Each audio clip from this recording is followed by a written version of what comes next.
Mwiriwe neza, reka nizere ko umunsi wagenze neza. Nitwa Daniel Niyonkuru, nje kubagezaho amakuru y'iriwavugwa kuri uyu munsi.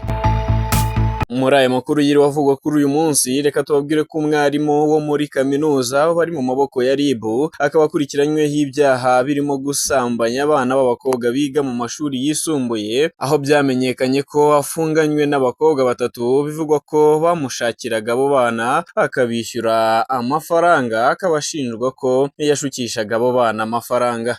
Naho mu karere ka Rutsiro hatangiye iperereza ku rupfu rwa Mukahigiro Marie Jeanne w'imyaka 51 n'umukobwa we witwa Mutuyimana Nonsiyata w'imyaka 23 basanzwe munsi y'igitanda bapfuye. Aya makuru akaba yaramenyekanye ku gicamunsi cyo ku itariki 20 Mutarama, ubwo ni ku munsi w'ejo, bikaba byarabereye mu murenge wa Gihango, akagari ka Teba, mu mudugudu wa Rasaniro. Abahageze mbere bagaragaje ko bigaragara ko abo baturage bishwe na cyane ko babonye ko hari n'amaraso yari yakoropwe. Umuvugizi wa polisi mu ntara y'Iburengerazuba na CIP Sylvestre Twajamahoro yahamije aya makuru ndetse atangaza ko iperereza ryatangiye, imirambo y'abapfuye ikaba yatwawe ku bitaro bya Murunda korerwa isuzuma mbere y'uko ishyingurwa. Itegeko rivuga ko umuntu wica undi abishaka aba akoze icyaha, yabihamijwe ahanishwa igihano cy'igifungo cya burundu. Naho abana batatu b'abamarine bari baryamye muri ruhurura mu kagari ka Rwampara mu murenge wa Nyarugenge mu mujyi wa Kigali batwawe n'amazi y'imvura, umwe ahita apfa undi aburirwa irengero, mugenzi wabo bari kumwe ararokoka. Ibyabaye mu mvura yaguye mu masaa 7:30 z'amanywa kuri uyu munsi. Umwe muri aba bana warokotse akaba yavuze ko bari baryamye muri ruhurura batazi ko imvura yaguye, bashiduka amazi yabagezeho arabatwara. Aya mazi yo muri ruhurura yamanuye aba bana yabamanuye bakuye Nyamirambo ibageza mu gishanga cya Rwampara kirereye mu murenge wa Nyarugenge. Umwana warokotse yahise ajyanwa kwa muganga kugira ngo avurwe kuko umutwe wari wabyimbye, mu gihe bakirimo gushakisha mugenzi wabo wabuze. Umurambo w'umwana wapfuye wahise ujyanwa ku Kacyiru n'imodoka ya polisi ishinzwe gutwara imirambo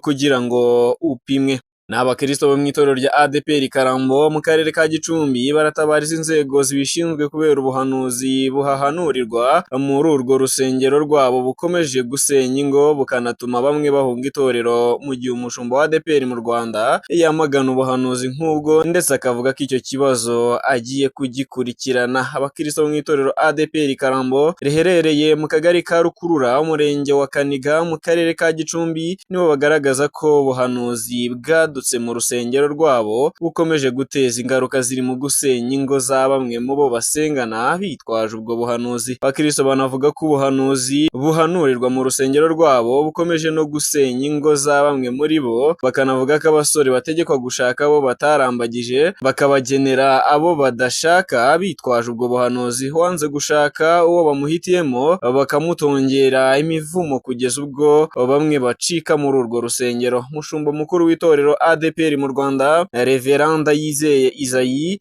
yavuze ko ubuyobozi bw'itorero rya ADPR bugiye gukurikirana icyo kibazo, ndetse anavuga ko itorero rya ADPR ryamaganye ubwo buhanuzi busenya imiryango y'abikundaniye.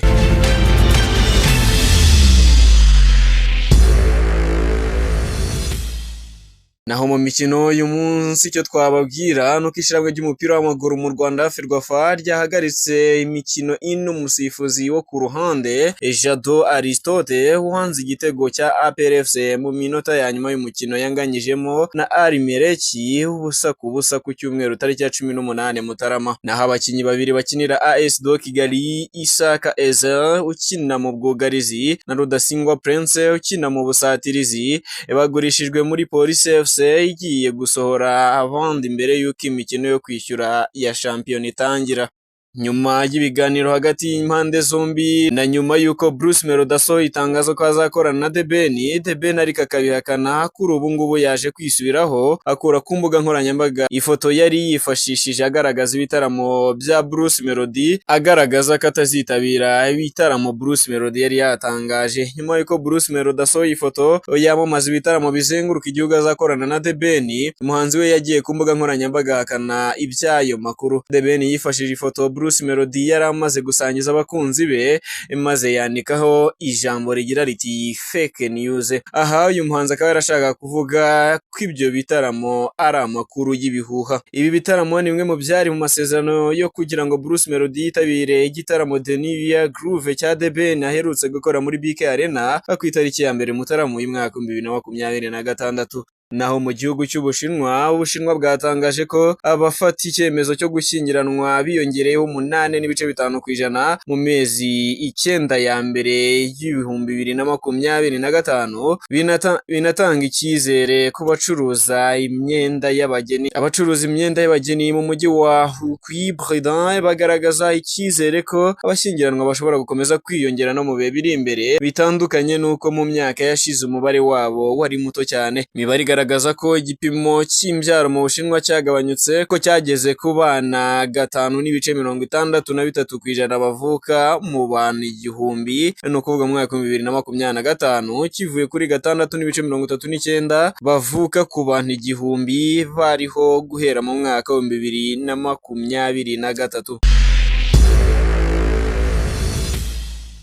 Hanze y'u Rwanda, itsinda ry'abahanga mu bwubatsi mu ngabo z'igihugu cy'u Rwanda RDF bifatanyije n'ingabo za Jamaica JDF batangiye imirimo ihuriweho no gusana no kongera kubaka ibyangijwe n'ibiza mu mujyi wa Montego Bay mu ntara ya St James. Imirimo yatangijwe no gusana no kongera kubaka inzu z'abaturage bagizweho ingaruka n'inkubi y'umuyaga wiswe Melissa, bikaba ari intangiriro y'ibikorwa by'ubutabazi bigenewe imiryango yibasiwe n'ibiza.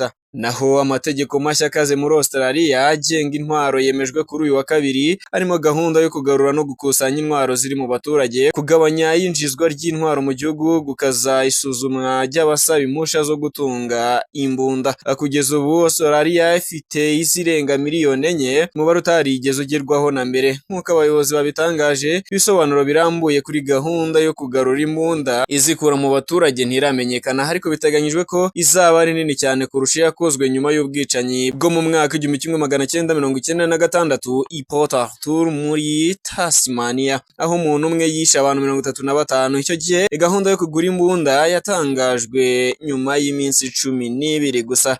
Bimwe mu bice by'iryo tegeko byari bigamije guhana ushishikariza urwango cyangwa ukwirakwiza ibitekerezo by'uko hari ubwoko buruta ubundi, byakuwe muri icyo cyumweru nyuma y'uko abanyapolitike, inzobere mu mategeko n'abandi bavuze ko byabangamiraga cyane ubwisanzure bwo gutanga ibitekerezo. Ni nuko nsoje amakuru yavugwaga kuri uyu munsi. Reka mbashimire cyane mwe mwese twayabanyemo. Njye ndi Daniel Niyonkuru, reka mbifurize kuza kugira ibihe byiza ndetse n'ijoro ryiza.